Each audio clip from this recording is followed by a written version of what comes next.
د البرز علمي او کلتوري ادارې لخوا د بلخ پوهنتون ریاست سره په ګډه همغږۍ د بلخ پوهنتون بېلابېلو پوهنځیو له خوا شاوخوا 700 زده کړیالانو څخه د نبوي سیرت ازموینه واخیستل شوه. مسؤلین وایي له دغې ازموینې موخه د محبوب پیغمبر حضرت محمد صلی الله علیه و آله وسلم د ژوند او سنتو په اړه زده کړیالانو ته معلومات ورکول دي ترڅو راتلونکي کې ترې ګټه واخلي.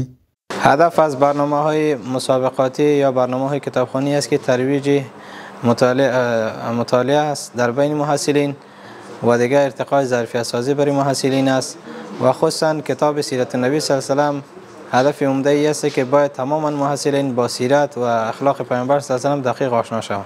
د ازموینې ګډونوال خوښ دي چې د علمي ودې او فکري جوړښت لپاره دغه ازموینه په لاره اچول شوې او زیاتوي چې دا ډول ازموینو ته د دوام ورکړل شي.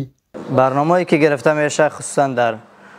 خصوص جوانای مسلمان در سیرت نبی صلی الله علیه و سلم یا خلفای اربعه باشه، هم برای آگاهی جوانان که باید هر جوان مسلمان برش واجب است که درباره سیرت نبی صلی الله علیه و سلمی که ما به عنوان امت نبی کریم صلی الله علیه و سلم طریق سلوک پیغمبر زندگی میکنیم، برای ما